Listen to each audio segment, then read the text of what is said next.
Good morning. Today is February the 9th. Well, actually, it's not. I don't want to put up with this lie anymore. It's actually not February the 9th. We are currently recording on February the 6th, which is a Friday. Pastor Eugene and I are away. Not on vacation, but we are at our annual officers retreat in beautiful upstate New York. Monroe. Is that the town? So I we're believe here so, right? in upstate New York, and we are recording to you live from the officers Capital. retreat. So, and Chuntuk is always, as always, is with us. He's manning 3 cameras. He's doing the sound. He's doing a lot of. He created a setup for the podcast at this retreat. So it is. It's really awesome that we're able to do this. Thank you, Chuntuk. We literally just sat down on a chair. Who did? We just sat down. Never mind. No, but Chuntuk curated the room. I think that's what happened. Today, Pastor Eugene, we're going to be continuing on our conversation on the topic of violence. We had a pretty in-depth conversation last week, and so we'll be continuing today on this topic. And, I don't know if it's just, me being excited from being at this officers retreat, but I'm very excited to be here Why? recording this podcast. Oh, the podcast. Yeah. I was going to ask you why you're excited to be at the...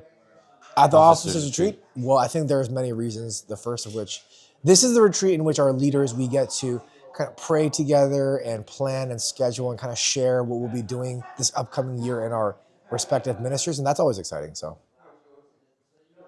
I'm very excited too. oh, why are you excited? It is 10:40 p.m. After I record this, I get to go to bed. Because it's 10:40 p.m., I don't know what's going to happen. Like, I don't Who know. knows I when don't this know Coke Zero will hit. what the product will be like, but I trust that it'll be Yeah. good. So this morning we will be talking about the topic of violence, continuation of our last week's episode, part 2. You are listening to the Dear Church podcast.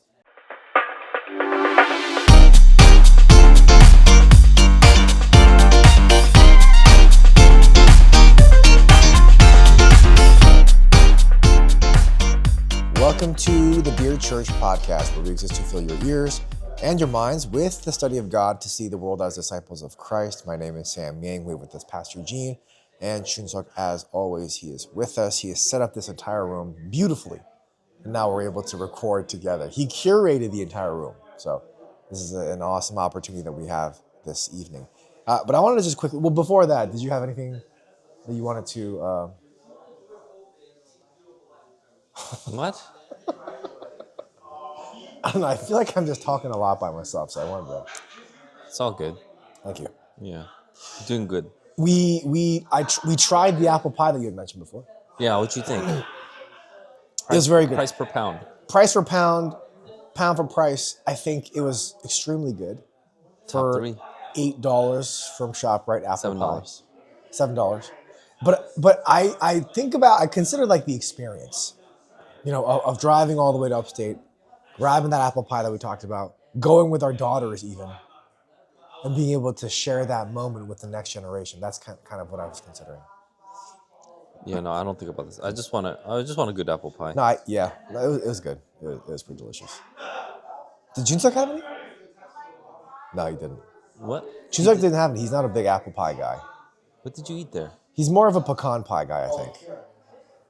No. You went to Noble Pie with us, though. No, he had the apple pie. It was delicious. Okay. That's great. But speaking of apple pie, this morning we were talking about violence. And I wanted to just kind of give us a rundown, if you will, of what we have discussed so far. Also, I'm so sorry. I'm so sorry. My ankles are showing. Me too. My ashy ankles. My ankles are extremely barren and pale. So Yeah. sorry about that. But today we are talking about the topic of violence, and I wanted to just kind of give us a rundown of what we talked about last week. Last week we talked about the fact that violence we see from right after the beginning. Starting in Genesis 4, we saw violence with Cain and Abel, and I think that exegesis was extremely helpful as Cain was seeking the ultimate good. That envy led to the violence, led to him killing his brother. And then we talked about just the, I guess, it's not innate, right? Because we weren't created with it, but this sense of violence that is in man now, this mimetic desire, this envy that is within man, and we also talked about Rene Girard's idea of there needing to be a sacrifice to subdue or kind of curb the violence within a community, at least for a time. Then we went to talk about the ultimate sacrifice of Christ and how that brings peace, real peace between us and God and us and other people. Is that a pretty good? That's good. Yeah, I think we continue from there. So from that point on, I think we talked a little bit about there being violence in the world and us almost worshiping or enjoying violence to a certain extent. We talked about movies like John Wick. We talked about Quentin Tarantino. We talked about TV shows, MMA, UFC, all these different things. Now it's become violence has become almost something that's entertaining. We're entertained by it. Certain movies have higher viewings because of how much gore and violence is actually in it, and people like to see that kind of stuff. Where does that come from? Because if we understand that violence is not a great thing, it comes from envy, it comes from mimetic desire, where does this almost addiction, maybe, this attraction to violence come from? That's nice. Yeah. So one of the things that you get to see in life, it's true in the Bible. Again, Rene Girard also gets into it. He calls it mimetic crisis. But once you get into this crisis point, that's when you see a great deal of mirroring of violence. And so aggression becomes something that you not only like seeing, but it becomes almost something that you want to absorb. You want to Right. put inside your body. You Right. want to, you know, not just be entertained by it, but you want it in your life. And this is where we start seeing society devolve into a primitive culture, where you would have class distinctions happen in any kind of civilized society. Okay, I know that socialists and communists want this classless society, Right. but classless society is primitive culture. The more primitive the culture becomes, the more classless it becomes, which is interesting. Yeah. Because as a society develops, you have classes, you have roles, you have distinctions, right? This person does this person leads this group, this person is in charge of that group. But as society devolves, you have more and more of a classless society, which is also interesting. And so see how we're devolving now. We're devolving now into a society where violence is taking place so that we could have a classless and more primitive culture. Obviously, the communists don't think so. Communists think that once we have this classless society, we're going to achieve utopia. It'll be like the ultimate civilization. But that is actually the opposite of what societies do. What happened? The slipper fell off. Oh, it was in the shot? Oh. You have a shiatsu slipper? That's so high tech. Yeah. Wow. No, if you put the slipper on without the socks, your feet get a nice massage. Oh, wow. A shiatsu massage, if you will. I believe it's called a massaji. So, Yeah. so I guess even with that, right? Because we, in our maybe history classes now, we kind of look down on a class system. I think just the biggest thing that comes to mind is even like the caste system in India and how unfair it might be. You talked about the fact that violence trends towards a classless system. Isn't a classless system a good thing? This classless system is what you saw, I think, well displayed in The Dark Knight Rises. The movie by Christopher Nolan. Yeah, I think some guys watched it. I love that movie, actually. That's when you remember when finally Bane takes over. They have their own judges and court systems and people, and it's just basically it's one step away from just simple mob rule. Right. But they have these like fake judges who just considers anybody that was Cillian a part Murphy. of this. Cillian Murphy was the fake judge. Yeah, and then he would just make sure everyone. He was Scarecrow, by the way, but yes, he would just make sure everyone's guilty. And then they have to walk into the frozen lake until they go in. But you'll see this kind of violence form and pervade throughout society like a plague, like a disease. It's just going to go throughout society. And so it becomes uncontrollable. You can't stop it. That's why I mentioned about the mercy of God by putting the mark on Cain. Yes. Yep. He stops the plague from spreading any further. Right. But one thing that you recognize is that even though he's temporarily put a stop on the plague of violence going further, the killing. So there's two things that I think I wanted to extend from the exegesis that we did last week. It didn't save Cain. And number two, what also didn't save Cain was him killing Abel. So he thought that once he killed Abel, that would have been the ritualistic sacrifice, right? By killing Abel, he would have been able to stave off all of this envy, the mimetic desire that would go away. And obviously it didn't. It didn't save him, okay? So the violence did not end up saving him. And so violence would have begotten more violence. So God again saves all of society, all of the world by putting a mark on Cain. But that mark again is what we see that let society continue. And if you look at Cain's line and stuff like that, you'll see like cities being built. Music. Yeah. It's one step away from weapons of war, by the way. But that's another thing that we could talk about some other time. Okay? And so you get all these classes with civilized society, because guess what happens? With classes, there's order in society. I'm not saying not all classes are good. Remember we talked about how, if we had like the untouchable class, we wouldn't agree with that. That's not something like good that we treat people like cattle or anything like that. Right. Obviously not. But there are kings, there are judges, there are leaders, there are managers, there are roles in society. When you have a problem in your home, how let's go to the most basic unit in the world, which is the family unit. Yeah.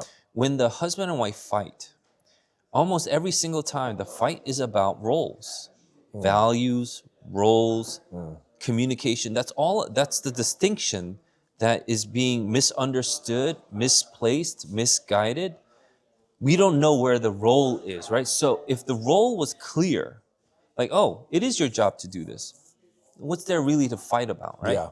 So, if the husband says, the wife says to the husband, you need to stay home more often. So that's a fight about a role. So she believes his role is to stay at home a little bit more, maybe an hour more a day. Yeah. But the husband obviously didn't think that. The husband believes that his role is something else. It has nothing to do with him staying an hour a day. So when you see like these classless, more, these distinctions being erased throughout society, then you see that the dissolving of distinctions actually makes you into a more primitive culture. So you start fighting. Violence erupts. I see. And then violence has, so the mark on Cain is a check. If you continue to get violence unchecked, you will have unstoppable escalations of violence. Remember I talked about the PAK violence, this peaking, right? That's when you see a graph. It's like, boom, you see that, and then it kind of settles, and boom, until it just goes up and you can't stop it anymore. And so what all of this culminates to is what I talked about, the scapegoat mechanism. So needed more, this kind of crisis led to the need for a sacrifice. You need the sacrifice so that you can continue to have a society at large. Without the sacrifice, the violence will spread throughout society. With the sacrifice, violence is staved off, and you're able to still have a semblance of some kind of society. So would you say then that the popularity of violence, the entertainment value of violence, the fact that people are going to the theaters and streaming movies violent in nature, is due to their desire for a classless society? So I think violence comes up for many, many, many reasons. When you see disorder begets violence. But violence also begets disorder. It's like the cycle that you see. Right. And so when you think about violence, isn't it because, you're angry? Isn't it because you feel like something has been unjustly done to you? You know what I mean? So I named an example, and our editor cut it a little bit short. So I want to go a little bit longer in this example, and maybe I won't go into the specific because I think it may reveal some characters in the No, narrative I think he cut that it I don't right. want to. I think he cut it right. So let's say for example, you believe that you have been dishonored. I don't enjoy this. No, let's just say you've been, Okay. your Personally, your myself. name has been blemished. Okay. It's Right, been right. tarnished by somebody. It's been tarnished, right? Unsavory character. I don't know about if the character was savory, but maybe they took it in an unsavory manner, right? Okay. And so you believe you've been dishonored. Okay. So how do you react? What was your I'm just saying, as a not you, but as a It hypothetical. seems like it's me. As a hypothetical, what is your visceral reaction? You want to restore that honor. It's only right. But your visceral reaction was through violence. That's what was telling in that little story. Your visceral reaction was not you. I'm saying hypothetically. Your You're visceral saying reaction you was, a lot. I will hurt you. I will hurt you for Okay. calling me this. It's just right? theoretically. So right, Yeah. no, hypothetically, not Hypothetically. theoretically. Hypothetically. So hypothetically, right? And so you'll see things like, oh, this happens, so you respond. How do you curb that violence when a dishonor has been done? Because you Yeah. cannot undo the dishonor. You have been dishonored. Yeah. But what if it was worse? Let's say someone hits you physically. You can't undo the hit, right? Just by saying, I can stop it here. Yeah, It doesn't yeah. undo the hit. So Yeah. how do you undo that hit, right?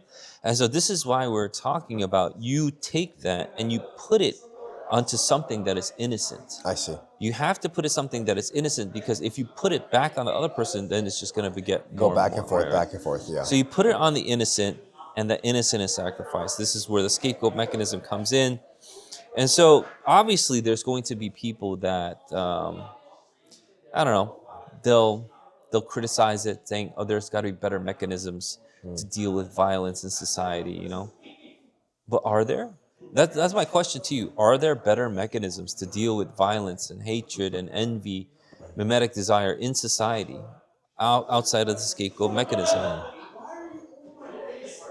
Outside of this, I don't think so, because it's just going to keep on going back and forth. So there are broader theological themes that we could take from Genesis chapter 4.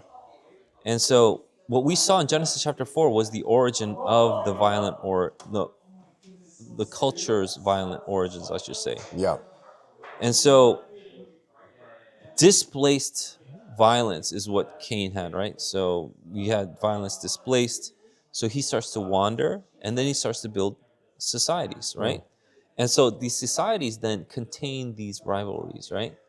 What are the most dangerous places in the world? Aren't they cities? I think that's a very interesting thing. Okay, I just think that's just a very interesting phenomena. You need cities. Cities are places where you want to go to. They have the best food. You want some good, Michelin star restaurant food. You go to New York City, I've right? never had. Yeah. I'm sure you have. Michelin star. Actually, no. I've gone to one Michelin star restaurant in Hong Kong. Actually, and it was I took you to a Japanese ramen place, which was Michelin star in Colombia. that place was. Yeah, it's Michelin star. Wow, I've had it then. So yeah, so I took you there. The Delicious. good food, but what it also does is it actually contains all this mimetic rivalry. Why do you think all these cities have so much violence? Why do you think it needs a huge police force to contain, to restrain, to make sure, that you would discourage violence if you have a strong police force? Why do you think it's all there?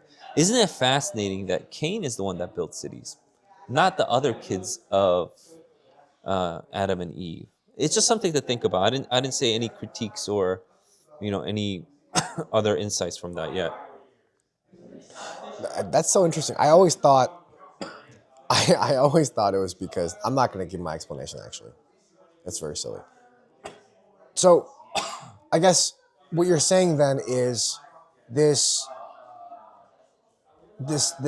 violence that people are attracted to is because of rivalry? remember I said rivalry begets Right. violence. And so in the end, isn't it because you don't have something? And read the Bible verse, right? This is James chapter 4, starting with verse 1. It reads, "What causes quarrels, and what causes fights among you? Is it not this, that your passions are at war within you? You desire and do not have, so you murder. You covet and cannot obtain, so you fight and quarrel. You do not have because you do not ask. You ask and do not receive because you ask wrongly, to spend it on your passions. You adulterous people, do you not know that friendship with the world is enmity with God? Therefore, whoever wishes to be a friend of the world makes himself an enemy of God." Yeah, and so James is getting to this point. A great book, by the way. But James is getting to this point, but he starts off by telling you he's going to get to this point Yeah. in chapter 1, verse 14 James chapter 1, verse and 14 15. Yeah. and 15 reads, "But each person is tempted when he is lured and enticed by his own desire. Then desire, when it has conceived, gives birth to sin, and sin, when it is fully grown, brings forth death." I don't care if you call it mimetic desire or whatever, but it is desire. Yeah, yeah, Your desire brought you into a place of this kind of rivalry, you right, know? right. You wanted something that the other person had, and we talked about this, right? Yeah. So you wanted something that the other person had, and you couldn't get it, so you believe that you need to, I don't know, enact violence against I them. see, And I I think see. that's like such a that's just a base level way of reacting, but that's actually what we're seeing today in society. How do people, so, this is an example from today, but how do people react to, let's say, federal law enforcement agencies or agents if they don't like them? If they don't like them, how do they react now? With violence. They react with violence. How do law enforcement agents have to respond back then? With violence. With violence. And so this kind of begetting of violence back and forth, didn't it get started by this kind of mimetic rivalry? It's like, no, no, no, no, no. It's because, we think that they're doing injustice. We think that they're harming the innocent, right? We think that this isn't happening. And so they feel like they're standing up for, The weak. let's say, And the innocent, yeah, the yeah, pure, yeah, and things like that. When it's really anything but, right? It's anything but that's the yeah. picture that they want to show you. And so now you're just arguing with people that just don't even have all their facts. And so how are you supposed to respond to that? And then so the violence will continue to get more violence. I don't know if you want to add anything to that one. So, I mean, I have a quick question, and this is kind of, I wanted to get to this about entertainment and violence that we talked about, and I understand that there's a philosophical aspect to it, but oftentimes men are kind of expected to enjoy violence. Men are expected. If you're a manly man, you're expected to like contact sports. You're expected to love football. You're supposed to play hard and do and just play as hard as you possibly can. And you're supposed to love just contact and all that kind of stuff. And for the men that don't, people are saying, well, there's something wrong with you. As a man, you should love this. You should love controlled violence, chaos, or whatever it is.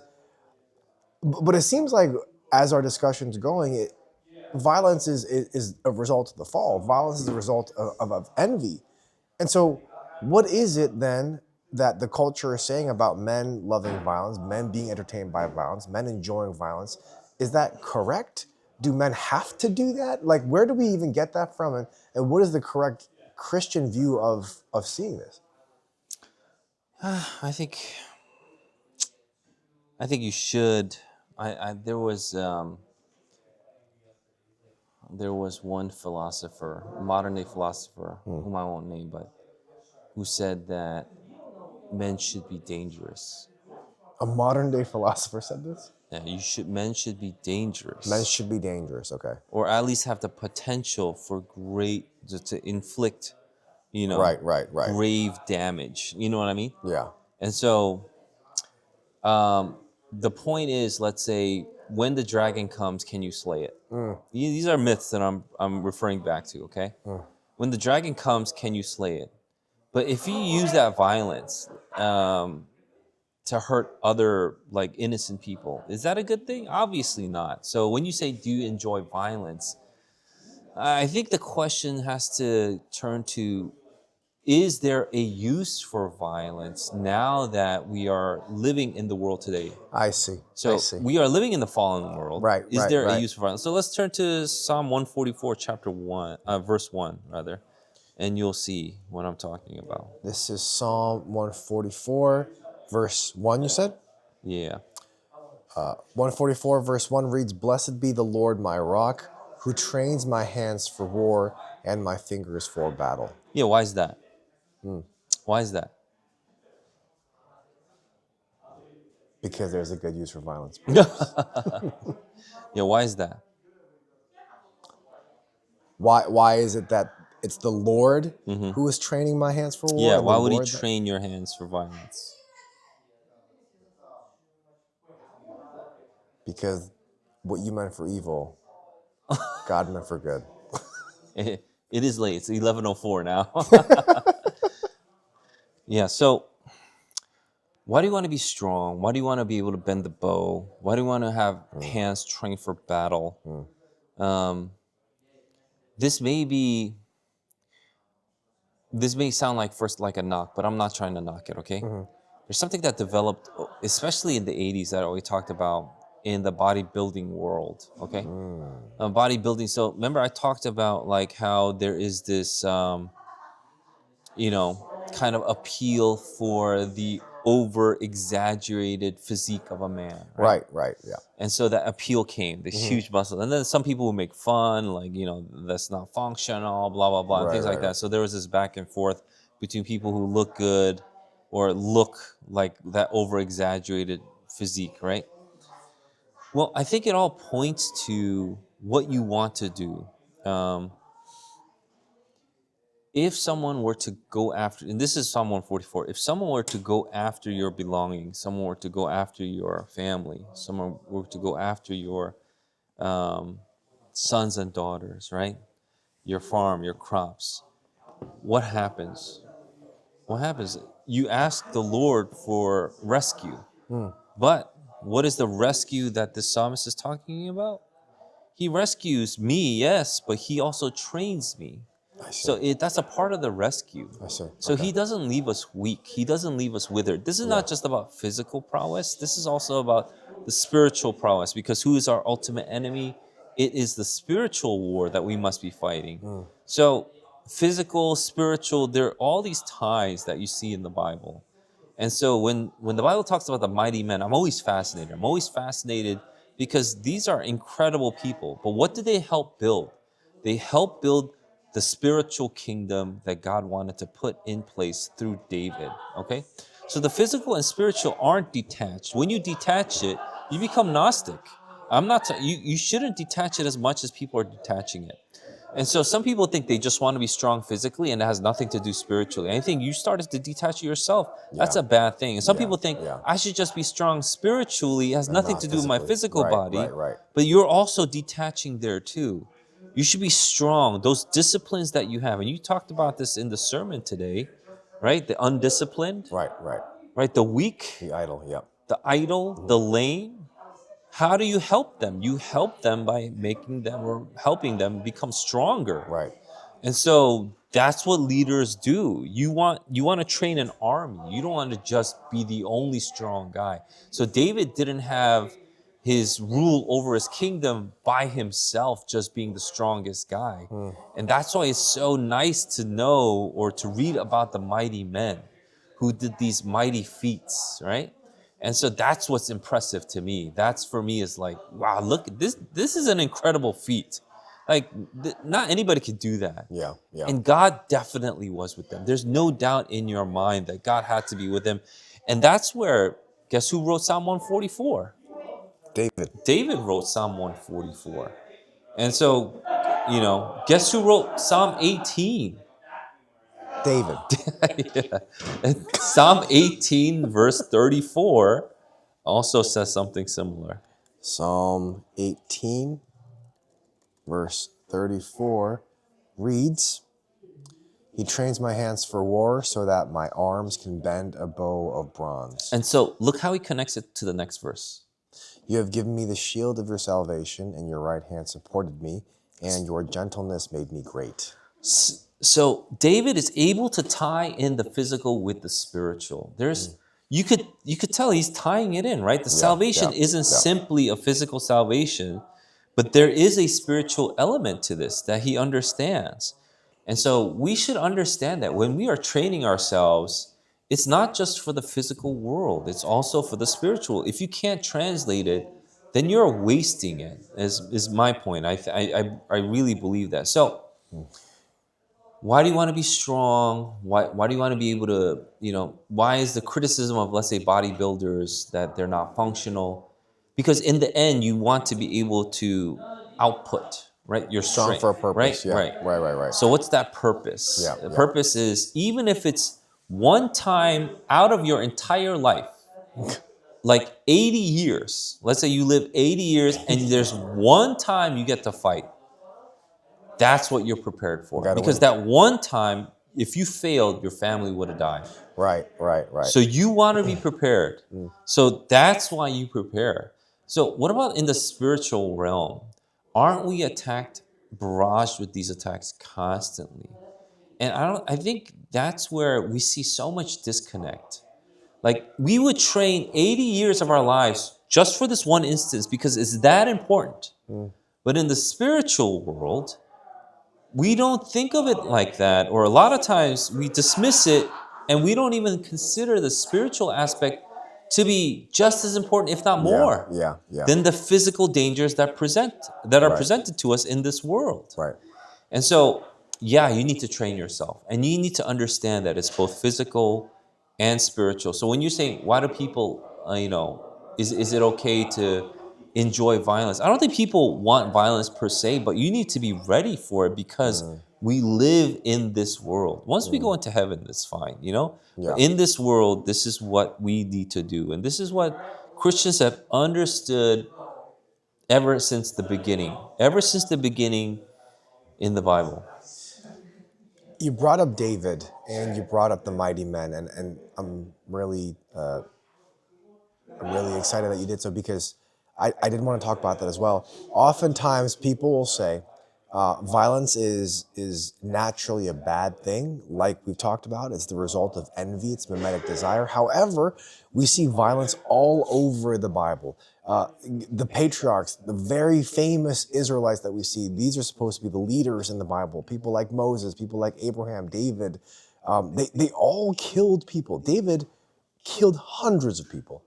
And so if you even think through that, and Joshua too, why was that allowed? Why is that okay? And now people have taken these types of biblical heroes to mean that, hey, God has put us on a holy crusade, and now they go on killing sprees. We talk about the Crusades, and people have this view that the Crusades were a terrible thing because Christians were killing everyone and anything in sight. And so how do we think through violence in a biblical lens? Why was it okay then?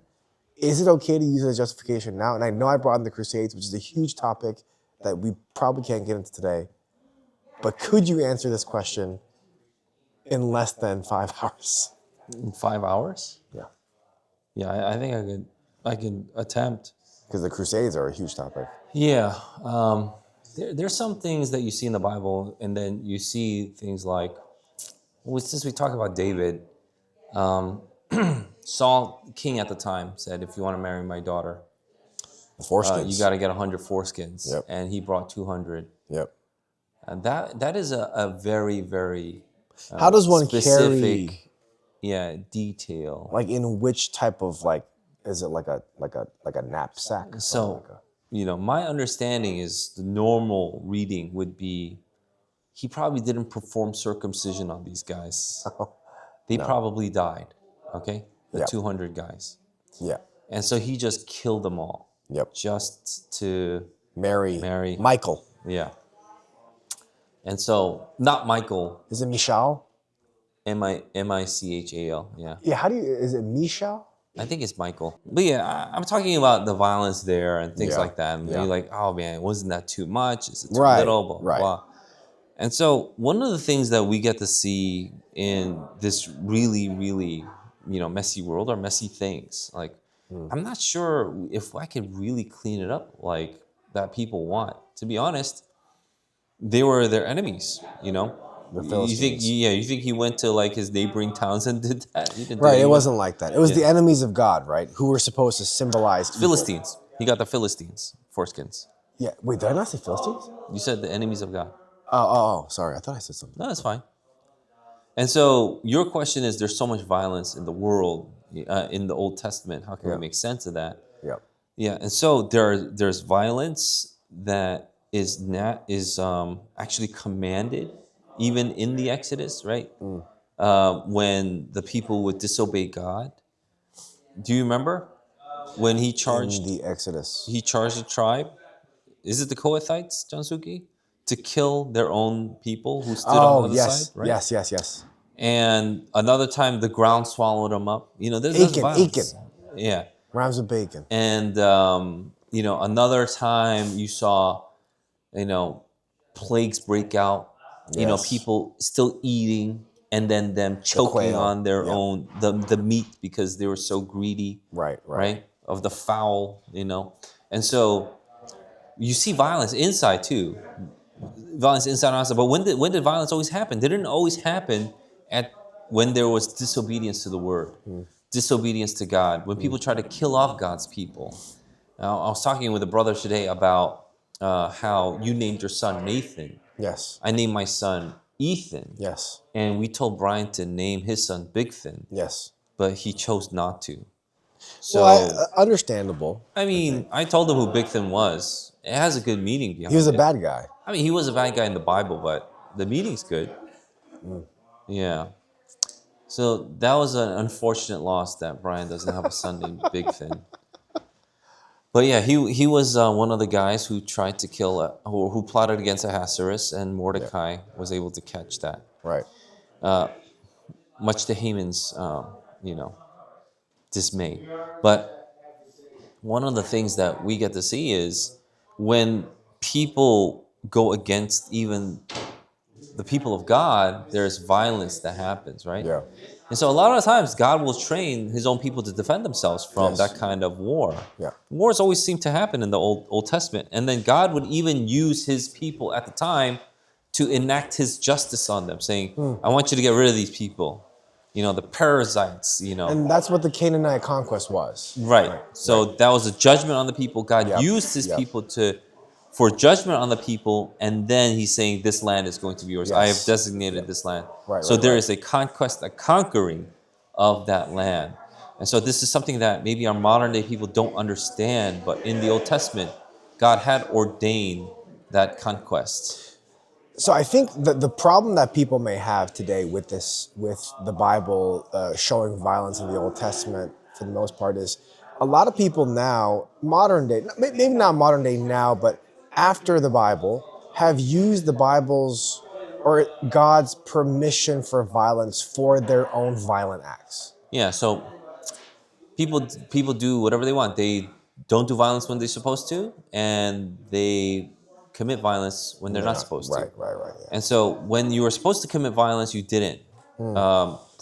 Case in point, Saul. Not Saul. Saul, right? When he didn't kill all the cattle. And, Right, he didn't. Yeah. He actually saved the king, too. Yeah. He didn't kill all the people. And that he was supposed Samuel is the one that calls him out. to. Samuel calls him out. This is- what is all this Samuel bleeding? calls out Saul. Did I pronounce it wrong? No, I Excuse me. think the correct native pronunciation is Saul. Saul. So Samuel is the one that calls out Saul, but Yeah. Samuel is dismayed because now Saul's not going to be king. Yeah, So that yeah, kind of yeah. disobedience, God rejected Saul because of it, and he was supposed to commit the violence. So there are times to commit violence, and there are times not to commit violence. Right. People not knowing the distinction makes you not just a fool, but disobedient. And so those are things that I think we should take great care in understanding. If someone comes after your family with a knife, you need to protect your family. Absolutely. You can't be like, oh, I didn't want to commit violence because I'm a pacifist. So I let them have their way with my wife and child. That's a crazy thing to think, isn't That's it? yeah. The That's same way, a nation has a right to protect its borders and the people inside its borders, right? And so it will use, in its best judgment, violence if it has to. yeah. It always does, right?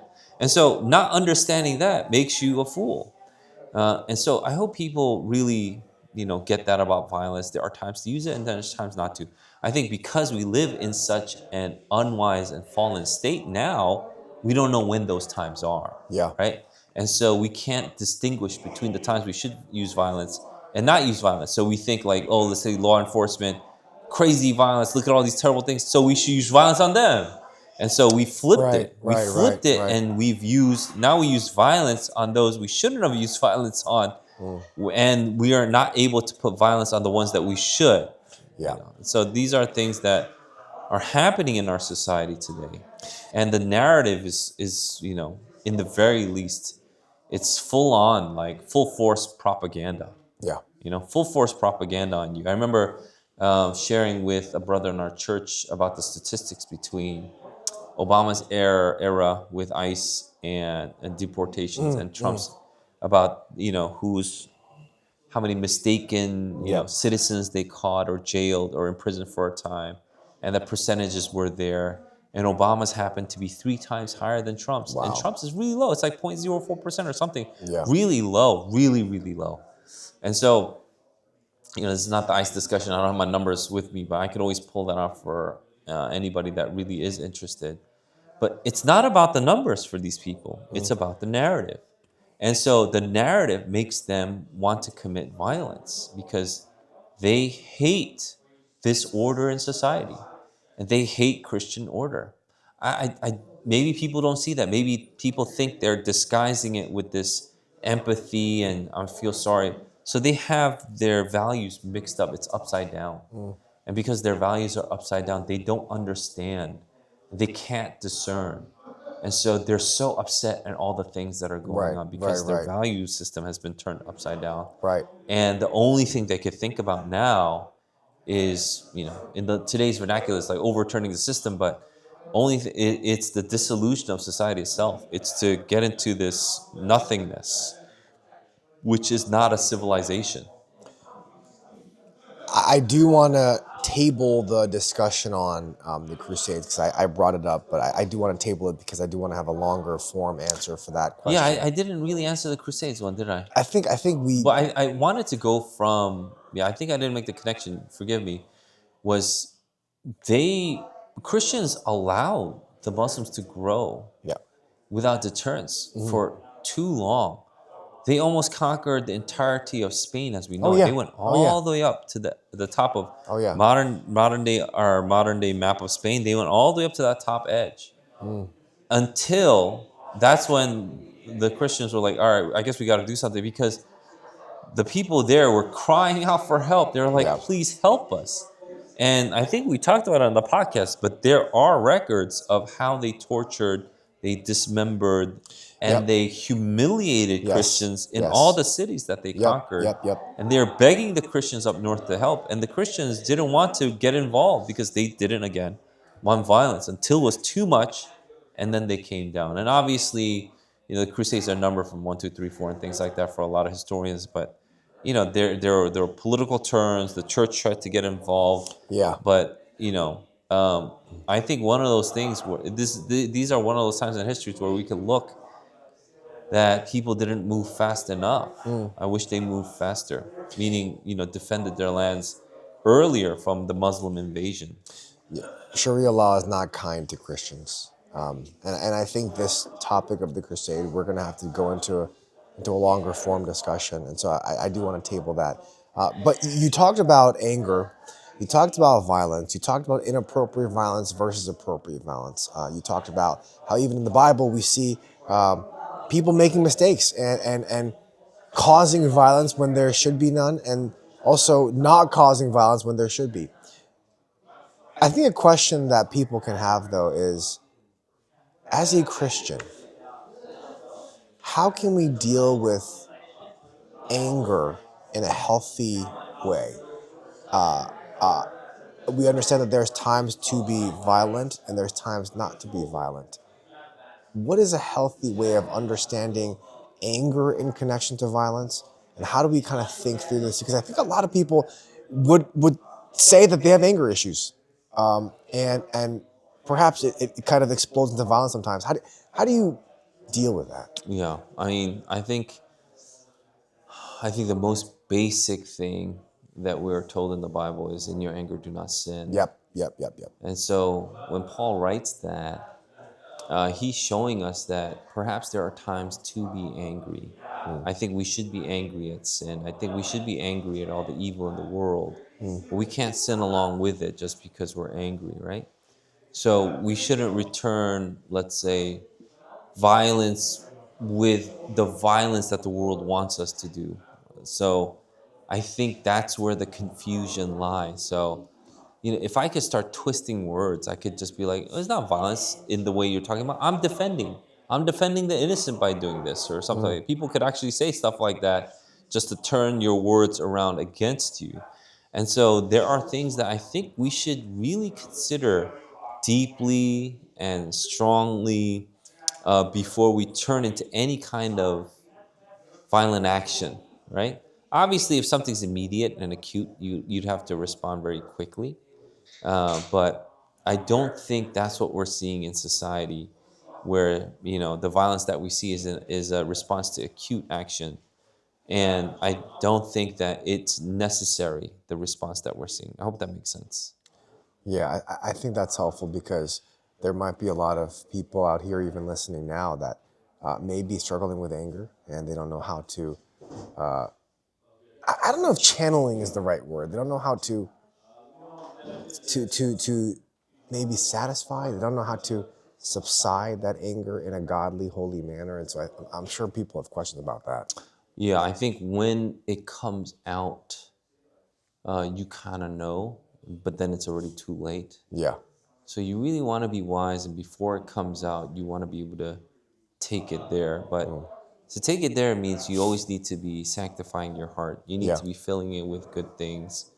Um, you know how when you get mad at your kid, especially when you're tired, and yeah, your patience is that much less. In the morning Right, sometimes. in the morning sometimes. And Most so times. one of the things that you get to see is, when I'm spiritually tired, I might not be ready for, the things that are thrown at me. I might Right. react really poorly or in an unsavory manner. So you really want to be ready for it, as you want to be spiritually prepared, just as you should be physically prepared for the things that are hitting you in this world. Yeah. And so when you get angry, how should you react? I really do think that a lot of times, for most people, it's post-reaction, because their actions were so visceral, they were so immediate. Like, "Oh, I don't know why I did that. I'm so sorry." And so they're like, "How can I not do it again?" Right? Yes. Yeah. And so one of those things that we get to do in the post, I think we kind of pass by too quickly on the post. So on the post, what you really want to do is you really want to sit down, you want to pray, you want to lift it up to the Lord, and you want to be able to hash out actionable items. And I really believe that hashing out action items can involve your partner a lot of times. So let's say you get angry at your kid and you just lash down, like, "I don't want to lash out again." So what you should do is you should talk with your wife and say, "All right, when this happens, I'm going to effectively do this." Yeah, Or, "When yeah. this happens, I'd Yeah. like to do this." Right, And right, then your right. wife will give you feedback on that. There's a reason why in the Bible, in Ephesians, says, "Fathers, do not exasperate your children," right? It doesn't say mothers, right? And then there's another portion where it says, "Don't exasperate your wives." Yeah. And so it seems as though men have this uh, tendency to Proclivity. exasperate. Yeah, to exasperate. Yeah. So when you like really yell at your kid, or when you get angry at your wife, you really detract from their, not just their confidence, but from their being, and even maybe their what they feel like they're worth, and they feel little. And men usually do that in their anger. right? You don't exasperate your kids when you're happy. You don't go, oh, you useless turd. You don't say that, right? But when you're angry, that might come out, right? And so those are things that you see the Bible is telling you not to do. Yeah. So how do you act in a manner where you won't exasperate your children or you won't exasperate your wives? You really want to be able to come up with an actionable plan. But that actionable plan can't come before prayer. That I can't emphasize that enough. Your prayer should be soaked with that kind of fervor, Right. so that you're a father that builds, Right, you're a right, right, husband right. that builds, Right. not destroys. So with that violence, with that strength, you can easily tear apart. But you teach your kid, you could tear apart this building, but isn't it so much harder to build? Right? So you want to use that energy to build. So the actionable plan has to come after the prayer. The prayer is asking the Lord for strength.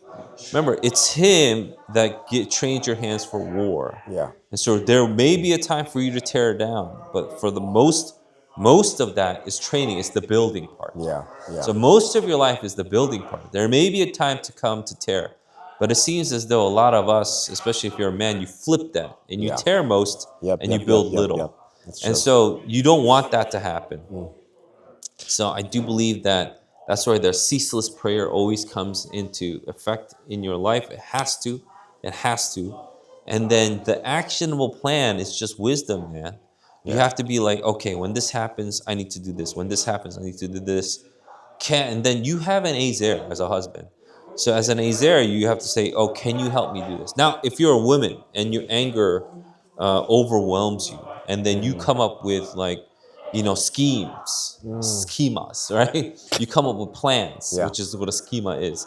But you come up with plans to destroy and not build. That also is bad as well. Maybe you don't physically do it violently, but you plan for ultimate destruction, which is violence at the end. So men and women both can have a tendency to do that. So I'm not just saying men have this Right, right. singular tendency, but men and women can also do that. But that's something that we need to watch out for. Gotcha. Thank you. I think that's really helpful. I mean, we started this conversation off starting with violence, and we've kind of gone to anger. And I think this is really helpful because a lot of people, perhaps not all of us, may suffer with violence or violent thoughts or desires for violence, but every single one of us has dealt with anger before. Yeah, I thought this latter portion of the podcast was really for you. For me, Junseok thinks so. Junseok's like, yeah. Chunsook is It's more significantly more violent than me. on Like the bench. significant. Oh, But thank you for that passage, and I think it's really helpful for us as we now apply these truths to our lives and think through really areas in which we are violent, think through areas in which we are angry, and seek to bring those up to the Lord in prayer to continue to grow in sanctification. yeah. I mean, again, the point of all of this is Abel's sacrifice was not enough. The mark was a temporary stop on Cain.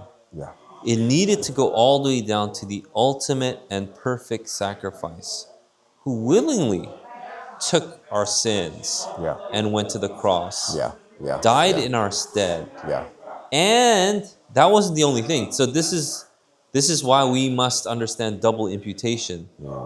So our sins were imputed to Jesus Christ, the perfect and spotless Lamb. But His righteousness was imputed to us. right.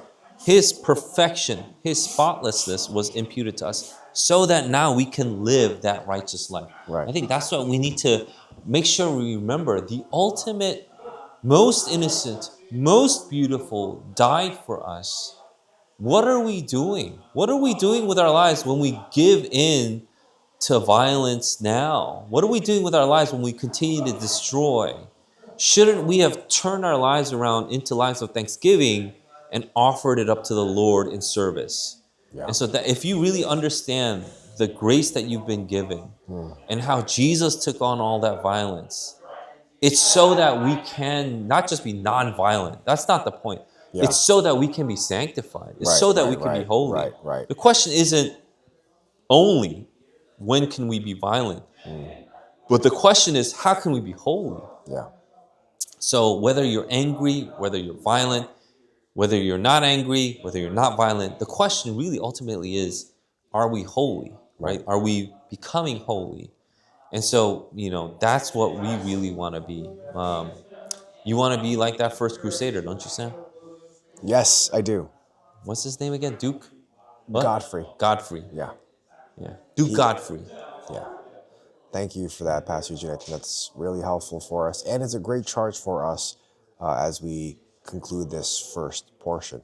Now, this is not that this wasn't fun, but there's another current event that I believe could bring up some.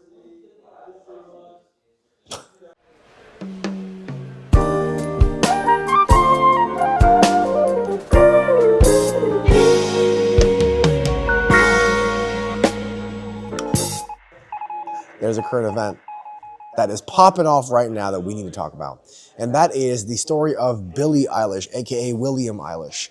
And at the Grammys on Sunday, 2 Sundays ago, she made a comment saying that no one is illegal on stolen land, which was a statement talking about her disdain, her hatred for ICE. As she was met with great applause, and actually the entire event was very, very anti-ICE.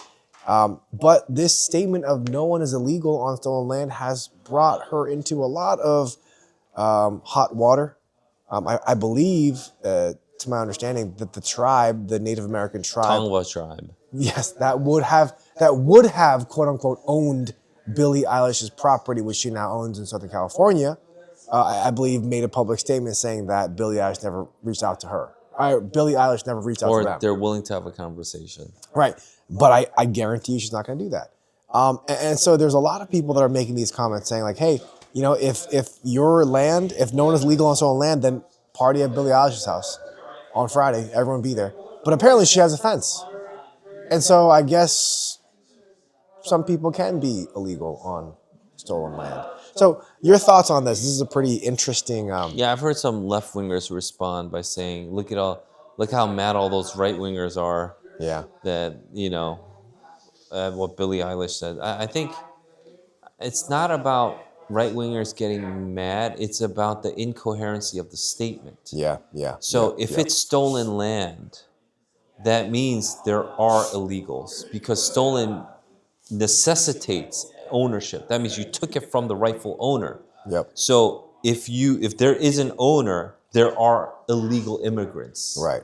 If there is no such thing as stolen land, meaning there is no such thing as property ownership, then there are no such thing as illegals. But that means land can't be stolen. Right, because there's so ownership. Those two statements can't go together. But obviously, she's not a philosopher. She wasn't making a philosophical statement. She wanted to make a punch. She wanted to just make a popular statement that would go along with the current left-wing narrative that, I guess a lot of young people are also succumbing to, right? It would make a nice t-shirt. Yeah. No illegals on stolen land. It just doesn't make any sense. And so, it's like, no peanuts and peanut butter. But Yeah, I do love peanut butter. But, those things where we want to see, so if you think about it, obviously the statement doesn't make any sense. But in the end, it's really about this kind of hypocritical virtue signaling that people are catching up with. So people are saying, this is not just a virtue signal. It's an absolutely hypocritical virtue signal because they have no intent of giving up their own personal land. Right. They want everyone else to give up their land, right? That's why she was also popular for, I think we mentioned in our podcast where she would say like, if only the billionaires would give up their money. But she's like a multi-millionaire. Yeah. But obviously she doesn't fit that. She doesn't meet the threshold of billionaires, so she can say, those guys above me. Which is always the easier thing to do. Oh, yeah. Which is mimetic desire. You guys who don't have this, you should do this. That's like, if you have 2 kids, you think, you guys with 1 kid, you have so much time on your hand. Why don't you serve the church more? You know what I mean? It's always that you make up your own threshold. Right. And then you inflict it on other people. And so this is something that we definitely don't want to do because this is a promulgation, it's exacerbation of mimetic desire. It only continues to let that kind of go further and further. So the thing that she said is foolish, But the fact that people have picked up on it, they either absorb it or they reject it. It actually still affects them in a negative way, either way. Yeah. And so that's why I think the statement was, pretty significant. Because no Yeah. matter what, it affected you in a negative way. Because if you liked it, you're negative. It's negative in that you become stupider. If you disliked it, then it's irked you to such a great degree where now we have to talk about it on the podcast. Yeah, I mean, it didn't irk me. I listened to her music a couple times, and it was creative. But yeah, this was an interesting comment, and we brought it back to mimetic desire. So I think we're going full circle there. Thank you, Pastor Eugene, and thank you for this episode. As we wrap up this recording in this beautiful room that Chunsuk has curated for us here, this has been a wonderful experience. Our officers are in the next room over having a great time of fellowship, and we are here having a great time of fellowship discussing these topics together. And so thank you, Pastor Eugene, for your time. Thank you. This has been cool. We've never recorded off-site before. Yeah, we Well, have I guess outside of retreats, but like this is like this feels different. Okay. We thank you for listening to this episode of the Dear Church podcast. We hope and pray that this has been a blessing in your ears. Fight the good fight, finish the race, keep the faith. Peace. Peace.